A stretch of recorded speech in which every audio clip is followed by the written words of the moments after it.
स्वामी विवेकानंद एक ऐसा नाम जिन्होंने पूरब के दर्शन और आध्यात्म को पश्चिम की दुनिया से मिलाया। पर इस महान हस्ती के पीछे का इंसान असल में कैसा था? तो चलिए आज उनके ही शब्दों और उस दौर की कहानियों से उन्हें समझने की कोशिश करते हैं। तो हमारी कहानी शुरू होती है 1890 के दशक से।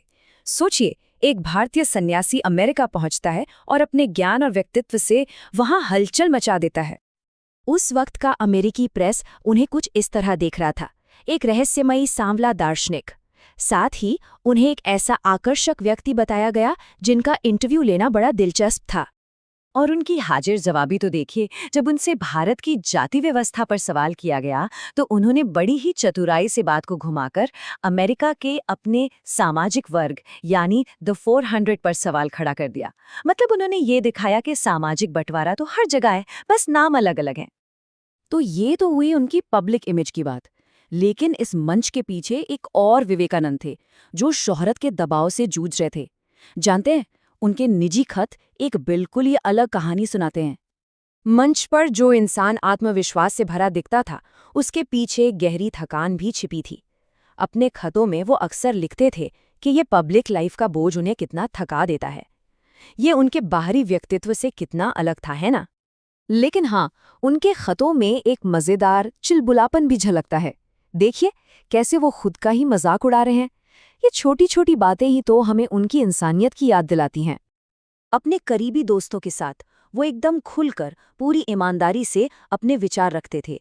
वो जिंदगी की कड़वी सच्चाइयों को मानने से कभी नहीं डरे, जैसा कि इस खत में साफ दिखता है।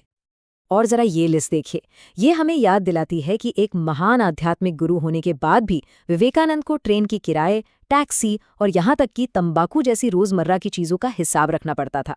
यही तो उनकी इंसानियत का एक और पहलू है। तो सवाल ये उठता है कि आखिर उनका वो मूल संदेश क्या था जिसने पूरी दुनिया को अपनी तरफ खींच लिया? असल में ये संदेश था एकता का, एक बहुत ही क्रांतिकारी विचार। उन्होंने वेदांत के ब्रह्म की बात की। अब इसे आसान भाषा में समझी। जैसे एक ही समंदर से अनगिनत लहरें उठती हैं, ठीक वैसे ही एक ही परम सत्य यानी ब्रह्म से ये पूरा ब्रह्मांड और हम सब बने हैं। सब कुछ एक ही है। अब इस विचार की गहराई को समझिए। इसका मतलब ये हुआ कि दिव्यता कोई ऐसी चीज नहीं है जिसे हमें पाना है, बल्कि ये वो सच्चाई है जिसे हमें बस अपने अंदर महसूस करना है। हम पहले से ही दिव्य हैं। तो फिर सवाल उठता है कि अगर हम पहले से ही दिव्य हैं तो हमें दुख और तकलीफ क्यों होती है? विवेकानंद कहते थे इसका जवाब है अज्ञान, एक पर्दा जो हमारी इस असली सच्चाई को हमसे ही छुपाए रखता है। तो इस अज्ञान के बंधन को तोड़ने का रास्ता बाहर नहीं है, बल्कि हमारे अंदर है। ये एक यात्रा है, बाहरी दुनिया से ध्यान हटाकर अपने अंदर के ब्रह्मांड को खोजने की। और उनका ये दर्शन सिर्फ कह सकते हैं किताबी नहीं था। उन्होंने एक ऐसे व्यवहारिक यूनिवर्सल धर्म की कल्पना की जो पूरी इंसानियत को गले लगा सके। मतलब उनका नजरिया किसी एक धर्म को थोपने का नहीं था, बल्कि वो एक ऐसा धर्म चाहते थे जो हर तरह के इंसान को उसकी अपनी प्रकृति के हिसाब से अलग अलग रास्ते दे।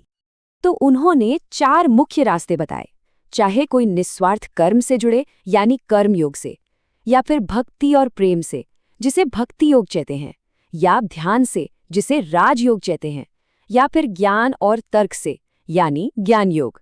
उनका मानना था कि ये सभी रास्ते एक ही मंजिल तक ले जाते हैं। पर इन सभी रास्तों के लिए उन्होंने एक बहुत जरूरी चेतावनी भी दी, कट्टरता के खतरे से सावधान रहना। और इससे समझाने के लिए उन्होंने एक बड़ी यादगार कहानी सुनाई। कहानी है घंटाकरण नाम के एक राक्षस की। वो शिव का इतना बड़ा भक्त था कि उसे विष्णु से नफरत थी। यहाँ तक कि जब विष्णु के मंदिर से प्रसाद की खुशबू आती तो वो उसे सूंघने से बचने के लिए अपने नाक में उंगलियां डाल लेता। यही तो कट्टरता है, अपने रास्ते को सही मानकर दूसरों से नफरत करना। और अंत में विवेकानंद का पूरा संदेश आकर हर एक इंसान के लिए एक सीधी और शक्तिशाली चुनौती बन जाता है, खुद को जानने की चुनौती।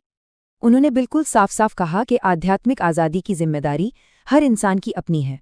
किसी बाहरी बचाने वाले या गुरु पर निर्भर रहने की जरूरत नहीं है। यानी सबसे बड़ा सच सबसे आसान भी है। हमें कुछ नया नहीं बनना है, बस ये जानना है कि हम हमेशा से क्या थे और क्या हैं। और यहीं पे विवेकानंद हमें एक बहुत गहरे सवाल के साथ छोड़ जाते हैं।